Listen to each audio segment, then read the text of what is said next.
बुधवारचा दिवस अख्ख्या देशासाठी खळबळ माचवणारा दिवस ठरतो, कारण त्या दिवशी 2 अज्ञात इसम संसद भवनेमध्ये प्रवेश करतात आणि अश्रुबॉम्ब टाकून हंगामा माचवतात आणि काही काळासाठी देशाचे 400च्या अधिक MP मंत्र्यांच्या मानगुटीवरती लटकती तलवार धरते। ह्या मामल्यामध्ये कित्येक आरोपींना अटक सुद्धा झालेली आहे आणि ते पोलिसांच्या कैदेत आहेत। त्यांच्यावरती इन्क्वायरी चालू आहे। अख्ख्या हिंदुस्थानाला पुन्हा एकदा संसद भवनवरती घडलेल्या आतंकवादी हमल्याची आठवण करून देते।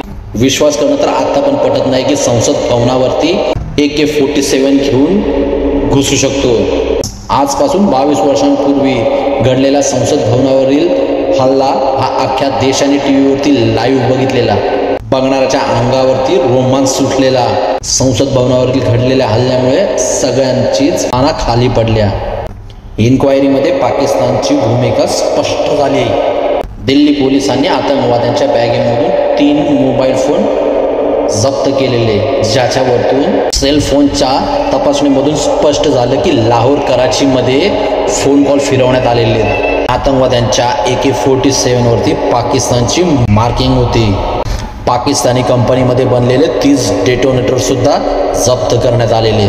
प्लान तर त्यांचा संसद भवनामध्ये घुसून भारताच्या दिग्गज नेत्यांना बंधक बनवण्याची होती। जर हा प्लान सक्सेस झाला असता तर हिंदुस्थानाला आणि प्रत्येक हिंदुस्थान वासियांच्या आयुष्यामध्ये काळा दिवस ठरला असता।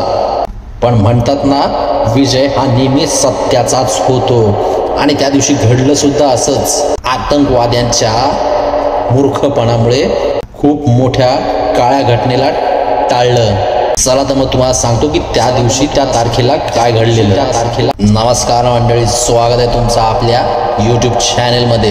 ये बाबा, त्या दिवशी दिवस होता 13 डिसेंबर 2001 आणि वेळ असेल 11:20ची। देशाची राजधानी दिल्ली संसद भवन। 5 अतिरेकी अँबॅसेडर कारमधून संसद भवनामध्ये प्रवेश करतात। TLTC J1527 कारचा नंबर होता।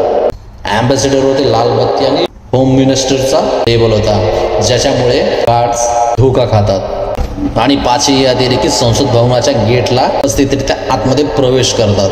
11:30 उपराष्ट्रपती कृष्णकांत संसद भवनामधून बाहेर पडणार होते। गाड्यांचा ताफा हा संसद भवनाच्या 11 नंबर गेटवरती उभा होता। तोपर्यंत अतिरेक्यांची गाडी 12 नंबरवरतून 11 नंबरवरती प्रवेश करते। अरे बाबा, हीच तर होती अतिरेक्यांचा सर्वात मोठा मूर्खपणा, कारण का त्यांनी चुकीचा रस्ता पकडलेला। त्यांची कार ही बंद पडलेल्या संसद भवनाच्या गेटवरती जाऊन पोहोचते। त्यावेळी ते रिव्हर्स गिअर टाकतात, त्यावेळी उपराष्ट्रपतींच्या काफिल्याला जाऊन धडक देते। त्यांच्या या मूर्खपणामुळे संसद भवनावरील गार्डला त्यांच्यावरती संशय उत्पन्न होतो। सुरक्षा रक्षकांनी ज्यावेळी अँबॅसेडर गाडीचा रस्ता रोखला, त्यावेळी अँबॅसेडर कारमधून बेछूटपणे गोळीबार करण्यात आलेला। लोकांनी आलेला अचानकपणे गोळीबाराचा आवाज ऐकून दचकले की संसद भवनावरती हल्ला होऊ शकतो। पण आमच्या सुरक्षा रक्षक जवानांना फक्त इशाऱ्याचीच वाट पाहत आणि आमच्या वाघांनी कुत्र्यांचं रक्त उडकलेलं आणि तुटून पडले त्यांच्यावरती ठार ठार ठार गोळ्यांचा मारा सुरू झाला। दोन्हीकडून ठार ठार ठुम करून 9 mm लोखंड तेथील लोकांच्या हाडामांसाला छेदण्याचा प्रयत्न करत होता। अतिरेक्यांचा मकसद साफ होता, ते नेत्यांना बंधक बनवू पाहत होते। सुरक्षा रक्षकांनी तसं होऊ दिलं नाही। मुख्य इमारतीचे सगळे दरवाजे बंद करण्यात आले। असून सुद्धा ते लोक मुख्य भवनामध्ये प्रवेश करू शकणार नाहीत। 5ही अतिरेकी हडबडले, कावरावावरा झाले, इकडे तिकडे सैराबाहेर पळू लागले। तेथील सुरक्षा रक्षकांवरती, मीडियावरती आणि लोकांवरती बेछूट गोळीबार करू लागले। जसा हमला झाला तसंच आमच्या खतरनाक जवानांनी त्यांचं खानदान त्यांना आठवून दिलं। 11:45 अतिरेक्यांचा पोरक्या मोहम्मद संसद भवन गेट नंबर 1 वरतून मुख्य इमारतीमध्ये प्रवेश करत होता। आपल्या जवानांनी तिथेच त्याच्या शरीरामध्ये इतका लोहा उतरवला की त्याचा जागीच रामनाम सत्य झाला। आपल्या झालेल्या लीडरचा मृत्यू बाकीच्यांसाठी भयावह परिस्थिती निर्माण करून जातो। हडबडले गडबडले आणि पुन्हा अंधाधुंद गोळीबार करू लागले। मोहम्मद तर मारला गेला होता। राजा राणा आणि हमजा नावाचे 3 अतिरेकी याच्याच 7 मिनिटांनंतर गेट नंबर 9 पर्यंत जाऊन पोहोचतात. त्यांच्या स्वागतासाठी उभे होते आपले तव्यदक्ष सैनिक. गोळ्यांनी इतकं स्वागत सुंदर प्रकारे करण्यात आलं की ते तिघेही अतिरेकी जाऊन पोचले जन्नूमध्ये. अतिरेकी आणखीन जिवंत होते.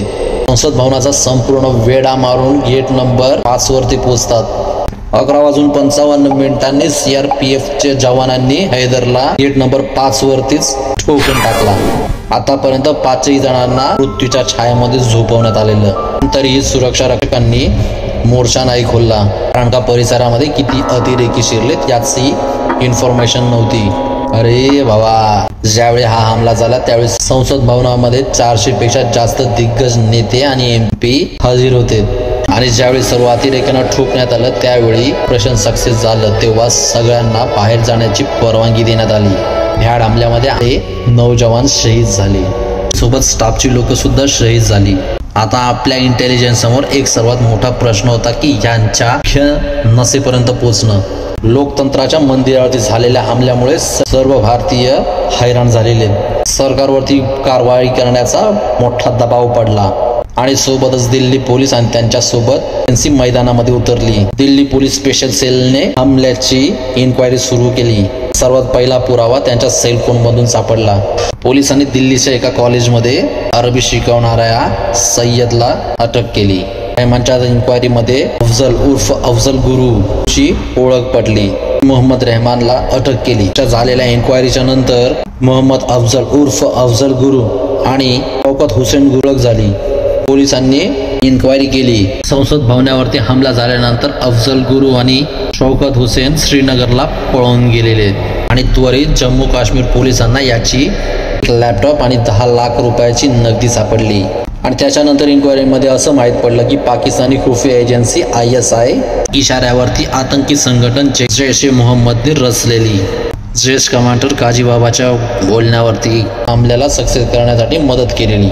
सुरू होणार आहे बदला, रक्ताचा बदला रक्तात. आलेल्या या भ्याड हमल्याच्या इन्क्वायरीत ची केस जवळजवळ 1 दशकापर्यंत चालली. 18 डिसेंबर 2002ला स्पेशल कोर्टाने सय्यद अब्दुल रहमान जलानी, अफजल गुरु आणि शौकत हुसेनला फासावर लटकवण्याची शिक्षा सुनावली आणि शौकतची पत्नी अफसा गुरुला निर्दोष सोडलं. हायकोर्टमध्ये झालेल्या सुनावणीनंतर सय्यद अब्दुल जलानीला पुऱ्या सबुतांमुळे त्याला सुद्धा निर्दोष सोडण्यात आलं. पण ही केस ज्यावेळी सुप्रीम कोर्टामध्ये पोहोचली तेव्हा सुप्रीम कोर्टाने अफजल गुरु आणि शौकतची शिक्षा कायम ठेवली. त्यावेळी हे सुद्धा सांगण्यात आलं की सय्यद अब्दुल जलानीला अपूर्ण सबुतांमुळे त्याला निर्दोष तर सोडण्यात येत आहे, पण या आतंकवादी हमल्याच्या साजिशमध्ये त्याच्या भूमिकेवरती संशय अजूनही आहे. त्याच्यानंतर शौकतच्या फाशीच्या शिक्षेला 10 वर्षाच्या कारावासामध्ये फिरवण्यात आलं, पण अफजल गुरुला फाशी कायम ठेवली. तिथे अफजल गुरुच्या परिवाराने राष्ट्रपतीकडे दयेचा अर्ज पुष्कळ वेळा पाठवला आणि त्याची फाशी टाळण्याचा नाकाम पुष्कळ प्रयत्न केला. आणि मग तेच झालं जे अख्खा हिंदुस्थान एका सुरामध्ये म्हणत होतं. 9 फेब्रुवारी 2013ला तिहाड जेलमध्ये अफजल गुरुला फाशी देण्यात आली. भावांनो, मित्रांनो, ही होती संपूर्ण संसद भवनाच्या हमल्याची घटना. निंदनीय घटनेवरती तुमची काय प्रतिक्रिया आहे ती नक्की कमेंटमध्ये कळवा. हा घटनाक्रम ऐकवण्याचा आपला उद्देश कोणालाही बदनाम किंवा अपमान करण्याचा नाहीये, तर तुम्हाला सतर्क आणि जागृत करण्याचा आहे.